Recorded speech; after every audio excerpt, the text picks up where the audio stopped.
এই ভারতবর্ষের পশ্চিম বাংলাকে মুসলমানদের জন্য একটা ফুলের বাগান তৈরি করে উপহার দিয়ে চলে গিয়েছেন। আজকে আমরা সেই বাগানে অবস্থান করছি, কিন্তু কারা যেন এই বাগানের গাছগুলোকে কুরে কুরে কাটতে লেগেছে। ঠিক বলছি না ভুল বলছি? যে আমার আপনার পীর মুজাদ্দিদে জামান এই বাংলার জমিনকে সুন্দর গাছ লাগানোর পরে সেই গাছে পানি দেওয়ার ব্যবস্থা করেছিলেন। সেই গাছটা যাতে ফল ফুল দিয়ে শোভিত করে সুন্দরভাবে খুশবু ছড়ায় এবং ফল দিয়ে মানুষকে উপকৃত করে, মানুষের আহার জুটানোর ব্যবস্থা করে, সেই গাছের গোড়া যেন আজকে আমাদের মধ্য থেকে কে যেন কাটতে লেগেছে। বড় আফসোসের জন্য আফসোসের বিষয় হয়, বড় দুঃখের বিষয় হয়।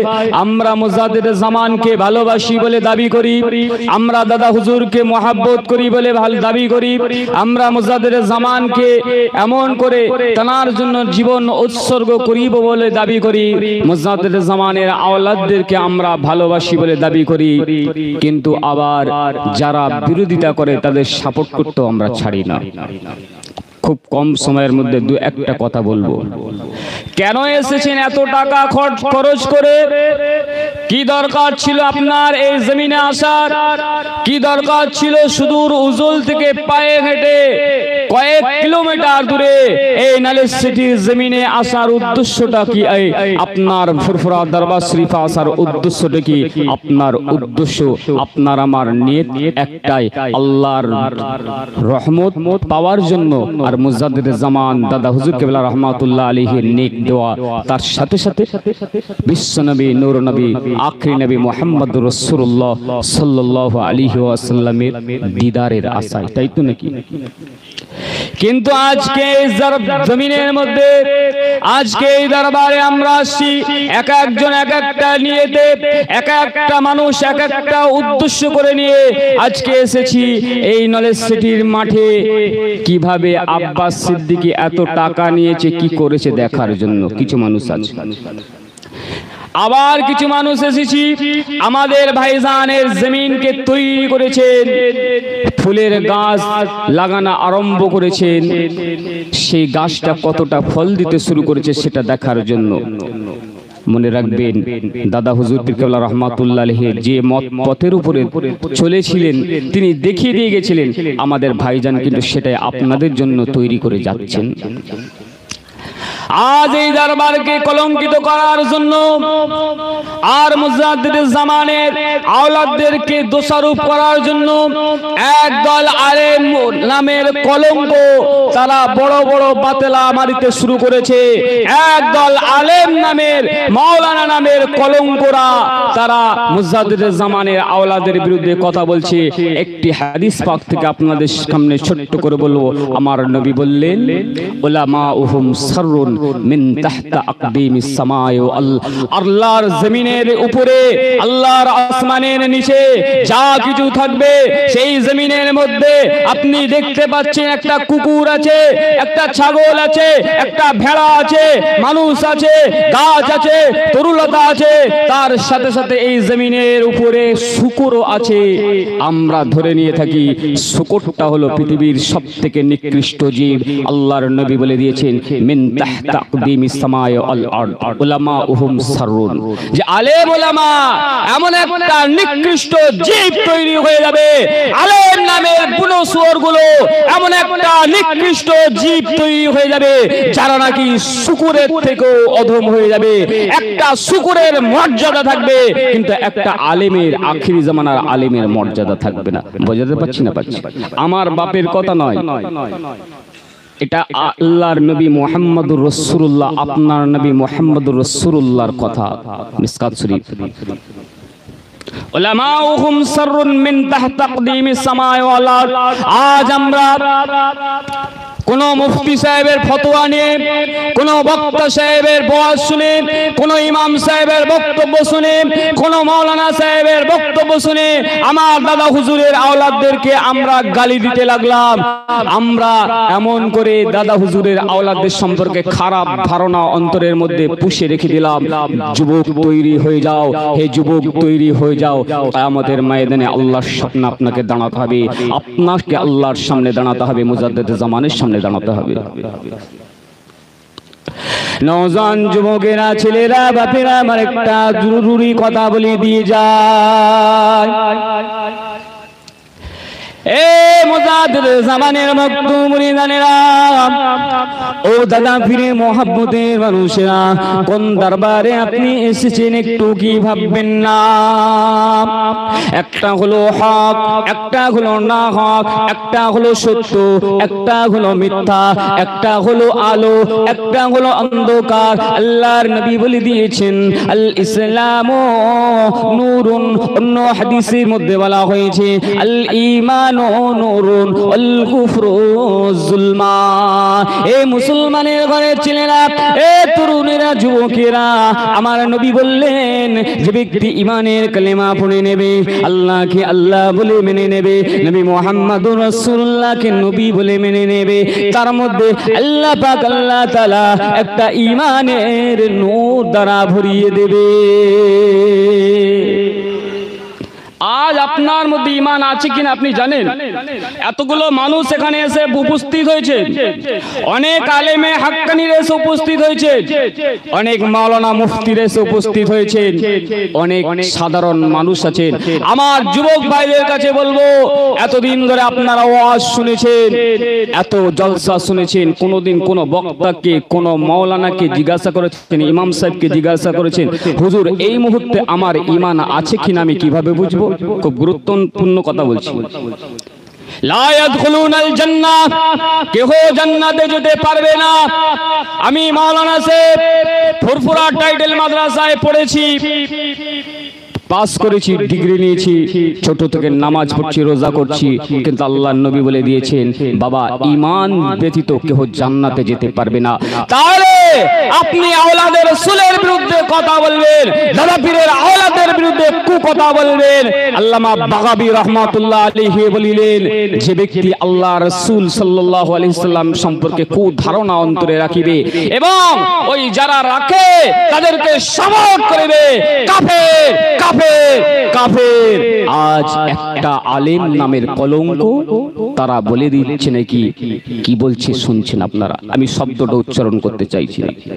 আমার যুবক ভাইরা, আমার তরুণ ভাইরা, আমার আপনাদের কাছে উদ্দেশ্য, ভাইজান হুজুর একটাই কথা বলেন, নীতিতে চলো, নীতিতে চলো, নীতি। মুজাদ্দিদ জামান যে নীতি দিয়ে গেছে, মুজাদ্দিদ জামান যে আপনার দরবারে আপনার কাছে যে ওসিয়তনামা দিয়ে গেছে, ভালো আপনি সকলকে বাঁচতে পারেন, নীতি একজনের গ্রহণ আপনাকে করতে হবে। মুজাদ্দিদ জামানকে ভালো লাগে, মুজাদ্দিদ জামানের নীতিটা গ্রহণ করুন। আর যদি মনে করেন অন্যান্য ৭২টা দল হবে, ওই ইহুদি নাসারা খ্রিস্টানদের মধ্যে নয়, আপনার আমার ঘরের কলেমা পড়া, যারা কলেমা পড়ে, যারা নবীকে মুহাম্মাদুর রাসূলুল্লাহ বলে নবী বলে মেনে নিয়েছেন, যারা আল্লাহকে আল্লাহ বলে মেনে নিয়েছেন, তাদের মধ্যে থেকে ৭২টা দল হবে। আপনি ভাববেন না ইহুদি নাসারারা ওটা একটা দল না সাহেব। সব জান্নাতে যাবে না, নামাজ পড়লো বলি জান্নাতি পাবে না, রোজা রাখলো বলি জান্নাত যাবে না, হজ করিল বলি জান্নাতে যাবে না। আমি হাজী সাহেব হয়ে গেলাম, আজকে আমি আওলাদের রাসূল সম্পর্কে কোন ধারণা করতে ছাড়লাম না। এ মিয়া শুনে রেখে দেন, আপনি যদি কাবার গিলাফ ধরে ধরে কেঁদে কেঁদে ছিঁড়েও ফেলেন, আল্লাহ পাক আপনাকে ক্ষমা করবে না। কেন? আপনি যে রাসূলের আওলাদের বিরুদ্ধে কথা বলছেন, যে রাসূলের আওলাদ সম্পর্কে কোন ধারণা রাখছেন, আপনার অন্তরটা যেহেতু নোংরা, জুলমাত হয়ে গেছে, অন্ধকার হয়ে গেছে, ওই অন্ধকার হওয়ার জন্য আল্লাহ পাক আপনাকে জাহান্নামে দিবেন। এ দাদা পীরের ভক্ত মুরিদানেরা, আপনারা দাদা পীরকে মহব্বত করেন বলেন, দাবি করেন, মুজাদ্দিদ জামানকে ভালোবাসেন বলে দাবি করেন। যে মুজাদ্দিদ জামান শিরকি বিদআতি দূর করলেন, ওহিয়াতি দূর করলেন, হিংসা দূর করলেন, মিথ্যা দূর করলেন, অন্যায় দূর করলেন, নোংরামিকে দূর করে দিয়ে আপনার আমার কাছে সুন্দর সমাজটা উপহার দিয়ে গেলে, আমরা সেই মুজাদ্দিদ জামানের ঘরের মধ্যে এসে, সেই মুজাদ্দিদ জামানের বাগানের মধ্যে ঢুকে, সেই মুজাদ্দিদ জামানের আওলাদদের সঙ্গে মিশে আজকে আমরা তাদের বিরুদ্ধে কথা বলতে লাগলাম। যুবক তৈরি হয়ে যাও, ও নামাজি তৈরি হয়ে যাও, আল্লাহ পাকের দরবারে কি মুখলে দাঁড়াবে।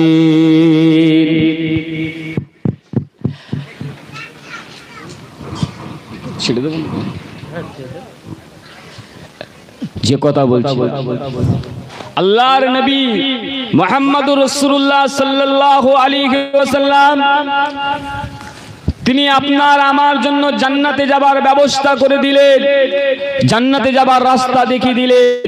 আবার ওই শুকর মার্কা মানুষদের থেকেও বাঁচার কথা আপনাকে আমাকে বলে দিয়েছেন। আপনি যদি ইনডাইরেক্ট সাপোর্ট করেন আর ডাইরেক্ট সাপোর্ট করেন, দুই দলে এক জায়গায়।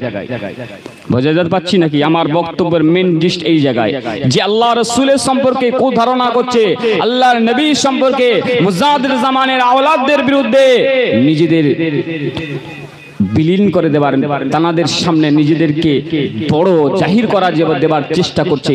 তাদের সঙ্গে মিশবেন কি মিশবেন না, তাদের কথা মানবেন কি মানবেন না, এটা আপনার ব্যক্তিগত ব্যাপার। কিন্তু মনে রাখবেন, মুজাদ্দিদ জামান কিন্তু আপনাকে কোলে টেনে নেবেন না। আপনি মুজাদ্দিদ জামানের আওলাদের বিরুদ্ধে মন্তব্য করিবেন, আল্লামা মিজলা হুজুর পীর কেবলা রাহমাতুল্লাহ আলাইহির একজন ভক্ত মুরিদাত আমার হাওড়া জেলায় বাড়ি, কোন একটি কুকথা মনের মধ্যে ধারণা করেছিল। এ যুবক শোনো, ও চাচাজি মাওলানা সাহেব শুনে রেখে দাও, এটা আমার দেখা, এটা আমার শোনা। মিজলা হুজুর পীর কেবলা রাহমাতুল্লাহ আলাইহির ভক্ত মুরিদান, তিনি এমন করে কোন একজন পীরজাদা সম্পর্কে খারাপ ধারণা বাজারের মধ্যে, এলাকার মধ্যে বলে বলে বেরিয়েছিল। স্বপ্নেতে রাত্রে দেখতে পাচ্ছেন, আমার এলাকার কথা বলছি, আমার বাড়ি হাওড়া জেলা সাঁকরাইল, সেই এলাকার কথা বলছি। স্বপ্নের মধ্যে রাতের মধ্যে দেখতে পাচ্ছেন, যে আওলাদ সম্পর্কে খারাপ ধারণা বলেছিল, যে আওলাদ সম্পর্কে খারাপ কথা বলেছিল, সেই আওলাদ আর সেই মানুষটা রাতের মধ্যে হাঁটছে হাঁটছে হাঁটছে, সামনে একটা বড় অগ্নিশিখা, একটা গর্ত, একটা অগ্নিকুণ্ড দেখতে পাওয়া যাচ্ছে। দুইজনায় ওই জায়গাতে গর্তের মধ্যে পড়ে যাচ্ছেন। কিন্তু মিজলা হুজুর পীর কেবলা রাহমাতুল্লাহ আলাইহি স্বপ্নের মধ্যে দেখছেন ওই ব্যক্তিটা মিজলা হুজুর পীর কেবলা রাহমাতুল্লাহ আলাইহি কোথায় থেকে চলে আসলেন। আসার সঙ্গে সঙ্গে ওই দাদা পীরের আওলাদের হাতটা ধরে গর্ত থেকে তুলে নিলেন। জোরে বলুন না, এটা আওয়াজ দিয়ে বলুন, একটু চেঁচিয়ে বলুন। কিন্তু যে কুকথা বলেছিল, যে নোংরা ভাষা বলেছিল, খারাপ কথা বলেছিল, বিদ্রোহী করেছিল, অন্যায়ভাবে আক্রমণ করেছিল, সে অগ্নি শিখার মধ্যে পড়ে হাবুডুবু খেতে লাগলো। ঘুম ভেঙে গিয়েছে, ছটপট করিতে লেগেছে, কি করে ফেলিলাম, কি বলে ফেলিলাম। ছুটে চলে এসেছে ফুরফুরা দরবার শরীফে, হুজুর ভুল করে ফেলেছি, হুজুর ভুল করে ফেলেছি। কার কাছে যাবে? কাউকে শোনাতে পারছে না। পাঁচলা দরবারে আল্লামা পীর আল্লামা বদরুদ্দিন আজহারী হুজুরের কাছে চলে গেলেন। পীর আল্লামা বদরুদ্দিন আজহারী হুজুর তখন হায়াতে ছিলেন। তিনি বলিলেন, বাবা, ওনাকে হাত ধরে তোলার লোক আছে, দাদা পীরের আওলাদদেরকে হাত ধরে তোলার লোক দাদা হুজুর তৈরি করে দিয়ে গেছেন, কিন্তু তোমাকে হাত ধরে তোলার জন্য একটা লোক কিন্তু রেখে নাই। আছে আপনার পূর্বপুরুষে আল্লাহর ওলি আছে, আপনার পূর্বপুরুষে এমন করে আলেমে হাক্কানি আছে না সাহেব।